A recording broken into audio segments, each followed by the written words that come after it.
6 మంది అన్నదమ్ములమండి. మేము భాగాలు పంచుకునేటప్పుడు కొన్ని కారణాల వల్ల పంచుకోలేకపోయాం.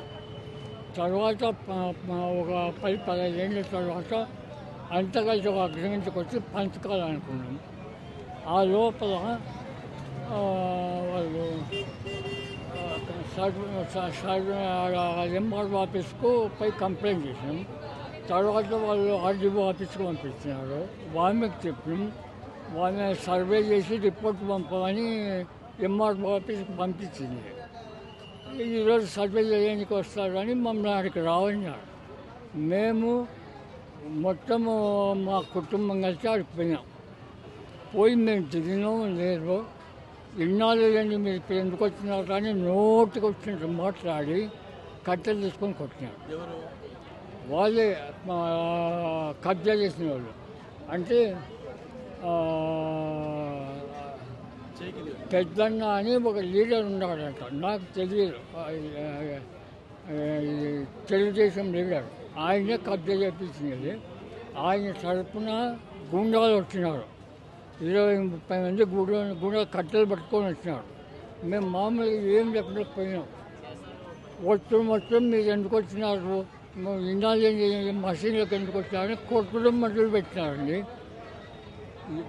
ఏ కారణం మేము అస్సలు మాట్లాడుతుంటే కొట్టాడినారు. దెబ్బలు తగినాయి. చూసినారని మీరు వీడియోలు కూడా చూసినారు మా వాళ్ళు కొందరు. ఆ వీడియోలు కూడా ఉండేవి. దాంట్లో మా మనుషుల్లో ఒక్కడన్నా కట్టె పట్టుకునేట్టు కానీ వాళ్ళ మీద దాడి చేసినట్టు కానీ ఉంటే చూపండి. వాళ్ళు ఎదురుగా ఒకటి కట్టె పట్టుకొని వచ్చినారండి. ఎవరంటే ప్రెసిడెంట్ అంట, తెలుగుదేశం లీడర్ అంట. ఆయన కత్తి పట్టుకుంటున్నాడండి. పోలీస్ స్టేషన్కి పోయి కంప్లైంట్ చేయకపోతే కంప్లైంట్ తీసుకెళ్ళి మీరు జనరల్ హాస్పిటల్కి పోయి రిపోర్ట్ తీసుకొని రండి అని చెప్పినారు. మేము వస్తుంటే మళ్ళీ పిలిచి ఎందుకో మాకు తెలియదు తీసుకున్నారు. తర్వాత వాళ్ళు వచ్చినారు. వాళ్ళు మా మీద కూడా ఏం జరిగిందో ఏం తెలియదు.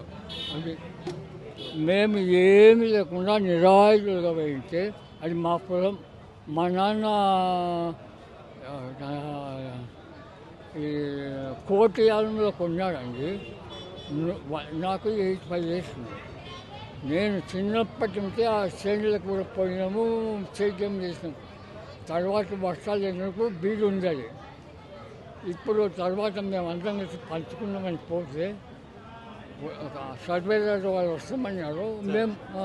మేము పోతే మేము దిగినమో లేదో వచ్చి అసలు గొడవ ఎక్కడ మొదలైందంటే ఈ పొలంలో తకరారు ఎందుకు వచ్చింది? తకరారు చెప్తున్నాను కదండి. మేము 6 మంది ఉన్నాము. పంచకలే అది బీడ్ ఉంది. తర్వాత నేను తర్వాత మేమంతా అగ్రిమెంట్కి వచ్చి ఇక్కడనే ఎంఆర్ఓ ఆఫీసులో చలాన్ కట్టి వాళ్ళతోటి సర్వే చేయించిన. ఎప్పుడు 7 సంవత్సరాల కిందట 6 భాగాలు చేయించినాక తర్వాత వాళ్ళకి ఎక్కడ తెలిసిందో ఏమో ఇది గవర్నమెంట్ ల్యాండ్ అని. అప్పుడు చరితమ్మ అని ఎమ్మెల్యే ఉండేది. ఆమె తరఫున మేము ల్యాండ్ తీసుకుంటాం, ఇది గవర్నమెంట్ ల్యాండ్, బిల్లులో ఉంచుతామని మాకు ఎలాంటి నోటీసులు ఇవ్వకుండా తీసుకున్నారు. సుమారు ఇప్పుడు చీఫ్ మినిస్టర్ ఎవరంటే జగన్మోహన్ రెడ్డికి పర్సనల్గా లెటర్ రాసినాను. ఇక్కడ మేము 6 మంది మండలము, జూపట్ బంగ్లా మండలము, లింగాపురం పర్వతం. మేము 6 మంది కలిసి మా నాన్న పొలం ఉన్నాడు. 22 టీడీపీ నాయకుడు ఎందుకు వచ్చినాడు మీ మధ్యలో? వాళ్ళ కబ్జా చేసినాడండి. ఆయన కబ్జా చేసినాడు. పేరు పెద్దన్నంట. నేను చూడలేదు, నాకు తెలియదు. ఆ చరితమ్మ వాళ్ళు కలిసి బీదలు వంచాల ఇది గవర్నమెంట్ ల్యాండ్ అని తీసుకున్నారు. తర్వాత నేను స్థానిక ఎమ్మెల్యే కదని చీఫ్ మినిస్టర్కి చేసినామని చెప్తుంటే మీకు ఇప్పుడు మా వాళ్ళు మొత్తం మెడబెట్టుకుంటున్నారు. తెలుగుదేశం వాళ్ళండి మాతో కంప్లైంట్ తీసుకుంటారు. ఏం అందరికీ తెలుగుదేశం వాళ్ళకి ఏం లేదు. ఎందుకట్లా? ఏం తెలియదా మీరు? ప్రెస్ వాళ్ళు కదా, మీకు తెలియదు. మీ అనుభవం చెప్పండి. అంటే వాళ్ళు తెలుగుదేశం వాళ్ళ కదా చెప్పాలేమండి మీకు. చెప్పాలి కదా. వాళ్ళే అటాక్ చేస్తారు, వాళ్ళే కేసు పెడతారు. అందుకని మేము పోలీస్ కేసు కూడా పెట్టలేదు కదా. మేము పోలీస్ కేసు పెడితే మమ్మల్ని తెలియదు.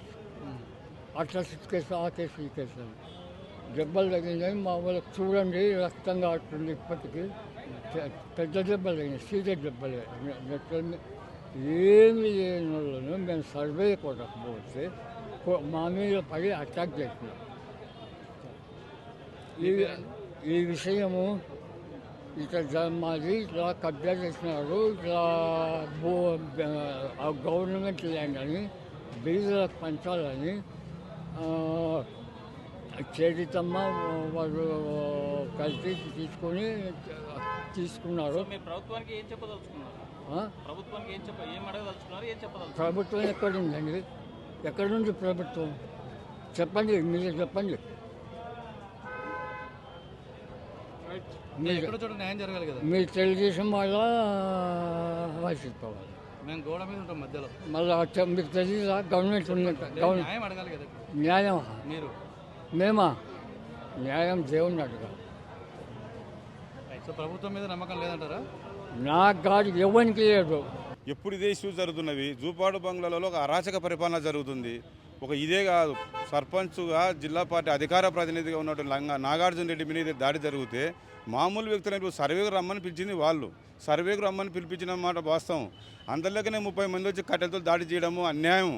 ఇంతకుముందు ఈయన ఈ జంగాల పెద్ద చాలా కబ్జాలు చాలా ఉన్నాయి. దాని మీద ఎంక్వైరీ జరిగింది. పోయిన గవర్నమెంట్లో కూడా చాలాసార్లు ఎంక్వైరీ చేసినారు, కానీ ఎటువంటి చర్యలు లేవు.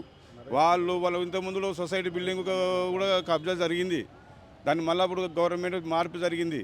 కాబట్టి ఇది ఎస్పీ గారి దృష్టికి కానీ గవర్నమెంట్ ఐజీ దృష్టికి కానీ తీసుకుపోయి ఈ లింగాపురం గ్రామ నాయకులకు కానీ గ్రామ ప్రజలకు కానీ న్యాయం చేయాలని చెప్పి కోరుతున్నాము. ఇది ఇంతటితోటి ముగించి న్యాయం చేయమని కూడా. ఇది కాకుండా కూడా పక్క గ్రామాలలో ఎన్ఆర్జీఎస్ వర్కులు జరిగినా ఏం జరిగినా అరాచక పరిపాలన జరుగుతుంది. ఈ పక్కన ఉన్న తాటిపాడు గ్రామంలో కరువు పని జరుగుతుంది. ఆ కరువు పని మీద దౌర్జన్యం చేసి సర్పంచ్ భర్త దౌర్జన్యం చేసినారు నిన్న ఈరోజు. ప్రతిదీ అరాచక పరిపాలన జరుగుతుంది. ఈ అరాచక పరిపాలన పెద్దల దృష్టి తీసుకుపోయి న్యాయం చేయవలసిందిగా కోరుతున్నాను. నా పేరు తిరుమలేశ్వరి, వైఎస్ఆర్ పార్టీ జిల్లా జనరల్ సెక్రటరీ నేను.